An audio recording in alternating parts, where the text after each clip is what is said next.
What's going on with Fisker? They unveiled the Ocean, I think, over a year ago now, but we still don't have any production cars out of the streets here in the US.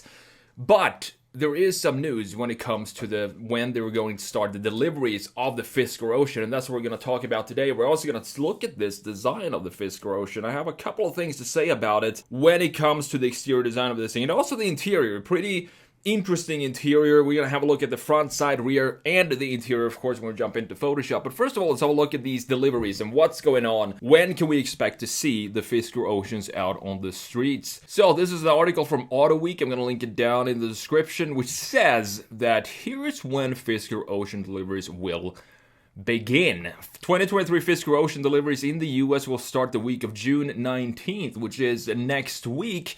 After some delays, Fisker plans to produce 32,000 to 36,000 Ocean SUVs this year, and that's not what they said earlier. They said a higher number previously, but I totally understand why they need to downgrade that number a little bit. The first example of the Fisker Ocean, of course, will be the limited edition Ocean 1 models, limited to 5,000 units, which will be followed closely by the Ocean Extreme version. And both of these are costing around $69,000 for this car, which I'm not sure if it's competitive now anymore, because it's the same price that they had with unveiling of the Ocean EV back over a year ago, and now that Tesla has just slashed their pricing, this might seem, for some people, it might seem a little too expensive when you compare it to the competition, but it also is a brand new vehicle, and Tesla's been around for forever. It feels like you see them in every street corner. All of the 5,000 of the Ocean 1 models have been sold out for this for some time, almost a year in fact. So basically they sold out instantly when the car was unveiled, so that's huge for Fisker. I'm glad to see that they're doing well. And Fisker is also sold out of its US allotment of the more affordable Ocean Sport and Ocean Ultra trims for this year as well. The cheapest Ocean you can get is the Ocean Sport, and that will go for around $37,500. And here's what Henrik Fisker had to say about this delay himself. Our US customers have been exceptionally patient as we have moved through the regulatory process, but we are now ready to enter the next phase of the company's history. So I totally understand why this car is delayed, because I can't imagine how much paperwork that comes with launching and producing a brand new car and go through all the stacks of paperwork. So I really have a lot of respect for companies that get that done, even get to the point of production. And it also has a pretty decent range here. I mean, a really great range. 360 mile rating on standard 20-inch wheels and tires, which is fantastic. It has the longest range of any electric SUV under 200 grand sold in the United States today. So let's have a look at the different trim levels that we have here. First of all, this image right here just popped up in my face, and I have to talk about. Not a huge fan of these 3-spoke wheels. It reminds me of the old Saab wheels, which were also 3-spoke. 3-spoke wheels, in my opinion, I don't think it's ever worked out well designing 3-spoke wheels. It just doesn't look good. Not in this case either. But the base one is the 2023 Fisker Ocean Sport. As we said, $37,500. And that comes with a single motor, 275 horsepower, powering the front wheels, so you get a range of 250 miles. Probably an okay car for when it comes to the range for just commuting back and forth to work every day. And then you have the Fisker Ocean Ultra for 50 grand. This has a dual motor, so you have the $7,500 more, and you get 540 horsepower from a dual motor setup. Of course, comes with all-wheel drive, and the Hyper Range battery delivers up to 340 miles of range. Not bad at all. And then we go up to the top of the line, which is the Fisker Ocean Extreme at $69,000. It has 10 horsepower more than the Ocean Ultra, and also 10 more miles of range, 0 to 60 in 3.6 seconds with this dual motor all-wheel drive setup. Not bad at all. And then you also have this revolving screen that you have in the interior, 17.1 inch touchscreen that you can have in either portrait mode or landscape mode, whatever you want, and that starts with that feature in the Ocean Extreme. And then you have the limited edition Ocean 1, which is pretty irrelevant now because it's all sold out and they're not going to make any more than 5,000 units that they're already sold. And this comes with a specific 22-inch wheel design. You have 3 designs to choose from: a Mali blue on black interior, a digital signature and number sequence on the control screen, and an Ocean 1 badge on the steering wheel. And it costs exactly the same as the Ocean Extreme. So with that said, let's jump into Photoshop here and have a look at this Fisker Ocean design. So overall, it definitely is one of these EV designs. You can clearly tell just by looking at these proportions that it is an EV. But I do think what Fisker's done well here, they've managed to implement the Fisker identity in the front end. Because if you look at every other Fisker model, they have this mouth in the front end that goes from thin right here. Let's do it in red instead of black, might be a little smarter. So you have this thinner piece right here, and then going into this mouth that becomes larger or wider in the middle. And this is a typical Fisker signature grille, and I'm really glad to see that they managed to implement that even in an EV that doesn't necessarily need a big grille like this. But having it like this, it just makes it feel more interesting in the front end, because we have different textures here, then we have to the grille, and then of course you have the big light bar in the middle of the Fisker Ocean. And I want to hear your opinion on this design. Do you think it's a good looking car, or do you think it's maybe a little bit too EV-ish?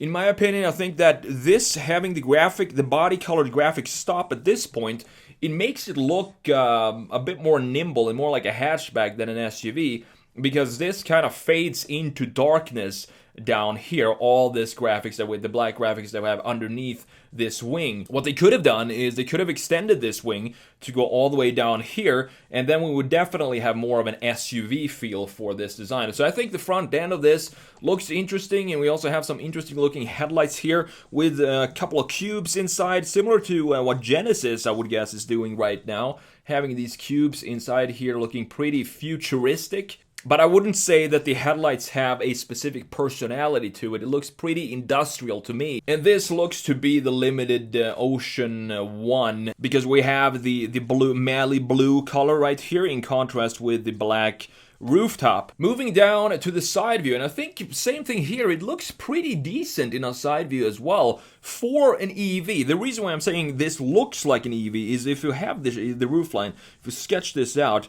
you can see just how far the A-pillar stretches when it comes to the front axle. It looks almost borderline that you might be able to fit an internal combustion engine under here with these proportions. So it's not as bobbly as some other cars, starting the A-pillar at this point and having it be pretty much a cylinder or on wheels, or just an egg on wheels.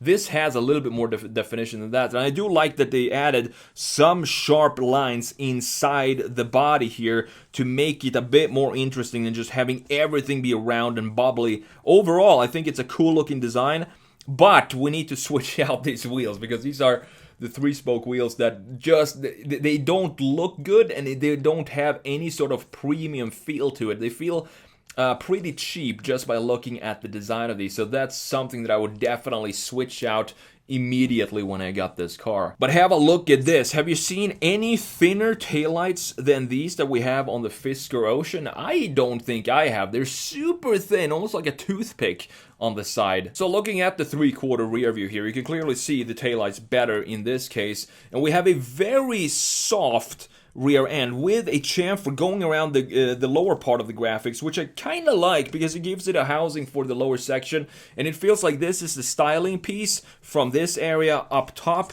and then we have all the functional pieces and the diffuser and all of this going down in the lower section. You can see we have almost a Fisker grille implemented in the back as well with these curvatures here, so it looks like some of the graphics in the front end right here with this section comes back in the rear end. The best view for me for this car is going to have to be the side view. I do like the roofline, that it has a sloping curvature to it, and I also don't think that the A-pillar, as I said, sticks down too far in front of the or above the front axle. I think the rear end looks almost a little bit militaristic or military style, with very simple graphics that we have, and you can fold down the entire rear window, and you have some solar panels on top of the roof, which I think is a good idea to just power up the main features, the small features of the car that requires electricity, such as the AC unit, the radio, and so on. So last but not least, let's move in and look at this interior. And this is where I think, as I've said before, I think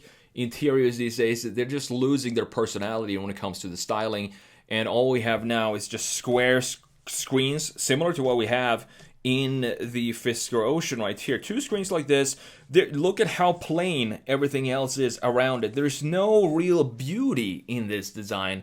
And it's a shame, because I think they could have made something more interesting in the interior. But that goes for a lot of car manufacturers these days that are moving, even classic brands. The big main manufacturers are moving towards this, specifically when they show you the concept cars of cars that maybe like a 2030 BMW. The color shifting BMW has a very plain interior, and I'm not on board with that decision. I want to have an interior that has nice materials around it, nice textures, and an interior that feels like the designers put an effort into actually sketch it out and make it feel human and not mass-produced industrialism that I feel like we have here. So this is a 17-inch that you can swivel, have it either in portrait mode like this, or you can have it like we have in this case in landscape mode. I'm not sure what the benefits are to that. Maybe if you're watching a movie or something, or while you're charging you want to switch it over to horizontal. I'm not entirely sure what the purpose is, or if it's just more of a gimmick.